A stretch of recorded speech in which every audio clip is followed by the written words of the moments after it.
अस्सलामुअलैकुम नाज़रीन, एक नई वीडियो के साथ मैं हूं आपका मेज़बान रज़ा अब्बास। अमेरिका के साथ बढ़ती हुई क़ुर्बतें, क्या चीन पाकिस्तान से नाराज़ हो चुका है और नाराज़ हो गया है? तो फिर क्या इसीलिए ये खबरें बहुत तेज़ी के साथ फैलाई जा रही हैं कि चीन की जानिब से पाकिस्तान को J-35 देने की जो डील थी, जो कि इसी साल अगस्त में या फिर इस साल के एंड पर मिलने थे, क्या वो डील कैंसिल हो चुकी है? ये खबरें इतनी तेज़ी के साथ क्यों फैलाई जा रही हैं? वाक़ई इनमें किस हद तक सदाकत है? आज के इस व्लॉग में इस खबर के ऊपर पूरी तफसील के साथ बात करेंगे।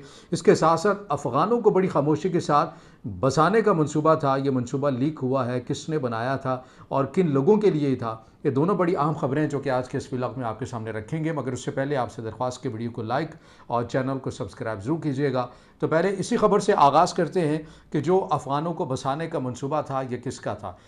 इस खबर ने बड़ा तहलका मचाया था तकरीबन 2023 के अंदर भी और 2024 के अंदर भी। अब ये दोबारा से इस खबर ने एक सनसनी दोबारा से फैला दी है और बैनुल-अक़वामी मीडिया के अंदर इस खबर के ऊपर बहुत ज़्यादा बातें हो रही हैं। खबर थी क्या?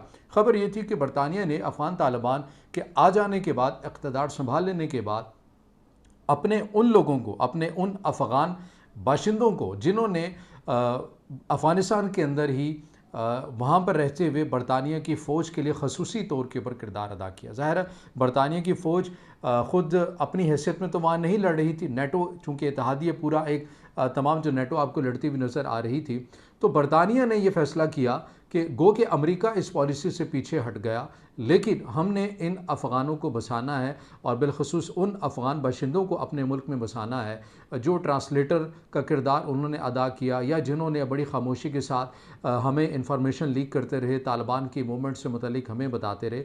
अच्छा, ये ख़बर कोई ऐसा नहीं है कि कोई गैर मामूली है, लेकिन इसके अंदर गैर मामूली चीज़ क्या थी वो मैं आगे चलकर बताऊँगा। लेकिन ये चीज़ें हैं कि ये प्लान था क्या और इसको नाम क्या दिया गया था और इसके अंदर जो एक ब्रेकिंग न्यूज़ बनी वो किस वजह से बनी थी।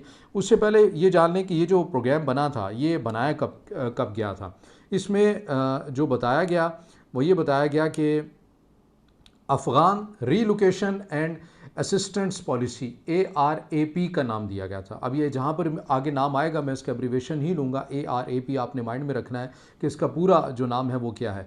ये स्कीम अफ़गान शहरियों के लिए जिन्होंने अफ़गानिस्तान में बरतानवी हुकूमत या उसकी अफवाज के साथ मिलकर अहम किरदार अदा किया था। इस स्कीम का मकसद उन अफराद को तालिबान की तरफ से मुमकिना इंतकामी कार्रवाइयों से बचाना था। अगर कोई शख्स ARAP के मेयार पर पूरा उतरता है तो उसे इसके अहल खानों को बरतानिया मुंतकिल किया जाना था और किए गए। अब आगे सुनिए, आगे जो मज़ीद प्रोग्राम था वो क्या था। वो ये था कि अफ़गान सिटीजन्स रीसेटलमेंट स्कीम, जिसे ACRS का नाम दिया गया मुखफ़फ़, यानी इसका जो एब्रीवेशन था वो ये था कि ACRS। इसमें क्या होना था, ये था कि ये स्कीम 6 जनवरी 2022 को शुरू की गई थी और इसका मकसद अगले चंद सालों में 20,000 से ज़्यादा कमज़ोर और ख़तरे में घिरे अफ़गानों को बरतानिया में आबाद करना था। इस स्कीम में इन अफराद को तरजीह दी जाती है जिन्होंने अफ़गानिस्तान में बरताने की कोशिशों में मदद की और जमहूरियत, ख़वातीन के हकूक़, आज़ादी इज़हार राय और कानून की हुक्मरानी के लिए उन्होंने बरतानियों की फ़ौज के साथ ताउन किया।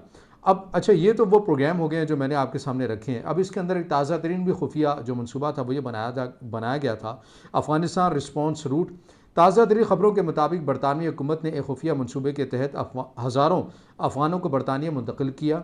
यह मनसूबा एक बड़े डाटा लीक के बाद शुरू किया गया था।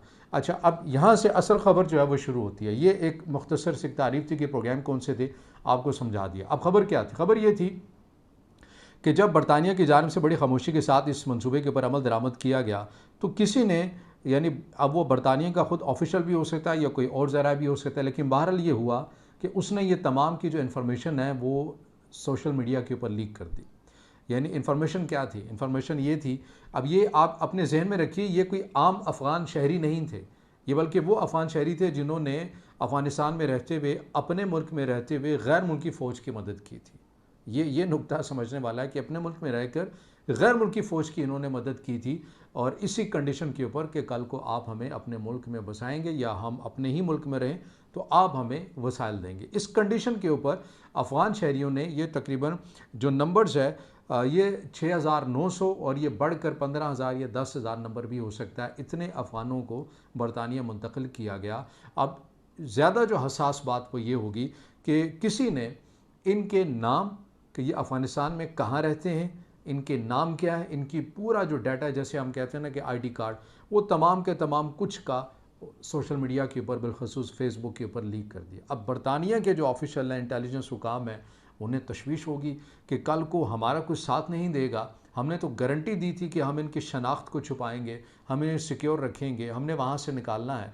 तो अब अगर ये सोशल मीडिया के ऊपर इंफॉर्मेशन लीक हो गई है और किसी तरह अगर इनके रिलेटिव या कोई ना कोई अभी भी अफगानिस्तान के अंदर मौजूद है, फिर तो उन्हें अफगान तालिबान पकड़ लेंगे, गिरफ्तार कर लेंगे। फिर उसके ऊपर एक अदालत की जानिब से हुक्म लिया गया कि ये ऐसी इन्फॉर्मेशन जो है जिससे किसी की जान जाने का ख़तरा, वो लीक नहीं की जाएंगी, फिर उसके ऊपर पाबंदी लगाएगी।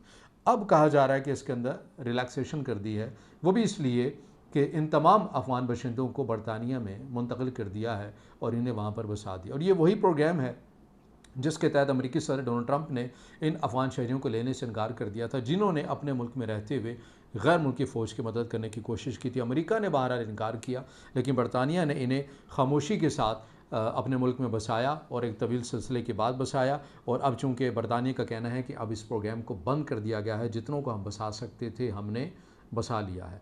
अब दूसरी खबर के ऊपर आ जाते हैं। दूसरी खबर यह है, बहुत तेज़ी के साथ चल रही है, कि फील्ड मार्शल आसिम मुनीर ने बंद कमरे के अंदर अमेरिकी सदर डोनाल्ड ट्रंप के साथ भी मुलाकात की।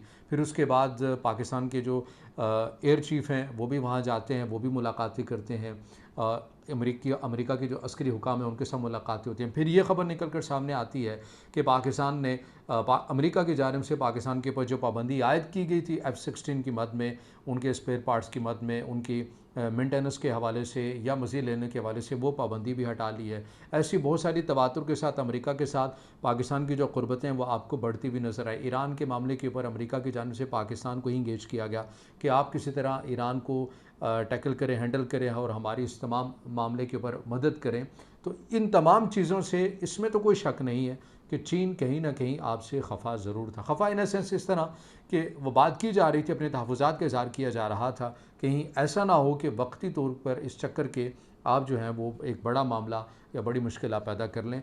तो पाकिस्तान की जानिब से ये यकीन दहानी करवाएगी, नहीं ऐसा नहीं हुआ। अब ये वही तमाम वो चीज़ें जिसके बाद अब इन ख़बरों ने बड़ी तक़वियत पकड़ी कि पाकिस्तान को जो जहाज़ फ़ाइटर जेट मिलने थे J-35 J-35 अगस्त की बात की जा रही थी, इस साल के एंड तक की बात की जा रही थी। और इन्हीं ख़बरों के पेश नज़र भारत की जानिब से बहुत तेज़ी के साथ रशिया या अमेरिका के F-35 या Su-35 रशिया के लेने की बातें हो रही थी। तो अब आप ये देखते हैं कि एकदम इन ख़बरों का जो तसलसल है, सिलसिला है, वो थम गया है।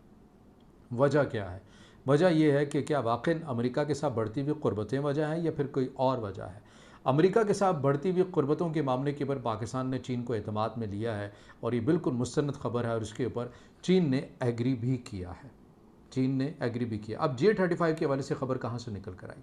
J-35 के हवाले से पहले तो ये बात लिख लीजिए कि J-35 अभी तक चाइना की भी एयरफोर्स के अंदर उसे नहीं भेजा गया, वो चाइना की एयरफोर्स का भी हिस्सा नहीं बना, क्योंकि उसके अंदर ऐसी बहुत सारी बातें हो रही हैं कि उसको मज़ीद उसके अंदर कुछ एडवांस सिस्टम लाने की बातें की जा रही हैं, उसके इंजन को मज़ीद बेहतर करने की बातें की जा रही हैं। अभी तक वो मुकम्मल ऑपरेशनल नहीं हुआ, और जब अभी तक वो मुकम्मल ऑपरेशन नहीं हुआ तो चाइना अपनी कभी भी अधूरी चीज़ को पाकिस्तान को नहीं देगा कि कल को उसी की मार्केट डाउन हो सके। और पाकिस्तान क्यों लेना चाहेगा इतने एक्सपेंसिव जहाज़ जबकि वो मुकम्मल भी नहीं। हाँ, अलबत्ता J-20 जो इस वक्त चाइना की एयरफोर्स का हिस्सा है, उनकी अलबत्ता बातें अब दोबारा से तेज़ी के साथ शुरू हो गई हैं कि J-35 जब तक मुकम्मल नहीं होता तो मुमकिन है कि पाकिस्तान J-20 की तरफ भी जा सकता है, क्योंकि J-20 वो फ़ाइटर जेट है जो अभी तक मॉडर्न एज में अगर हम देखें तो वो इंतहाई जदीद तरीन फ़ाइटर जेट है और उसको लेने के हवाले से बातें की जा रही हैं। J-35 के अंदर अभी एक टाइम मौजूद है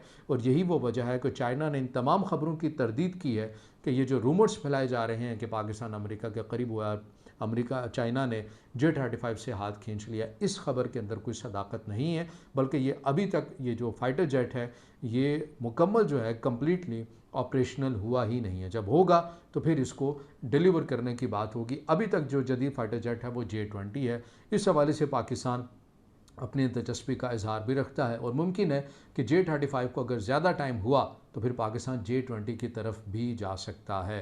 तो ये दोनों बड़ी आम खबरें थी जो आपके सामने रखी हैं। अगर आप समझते हैं कि वीडियो मालूमाती है फिर इसे ज़रूर लाइक भी कीजिएगा, कमेंट्स में ज़ाहिर ख्याल ज़रूर किए जा करें और इसके साथ साथ वीडियो को लाइक करें और चैनल को सब्सक्राइब भी ज़रूर करें।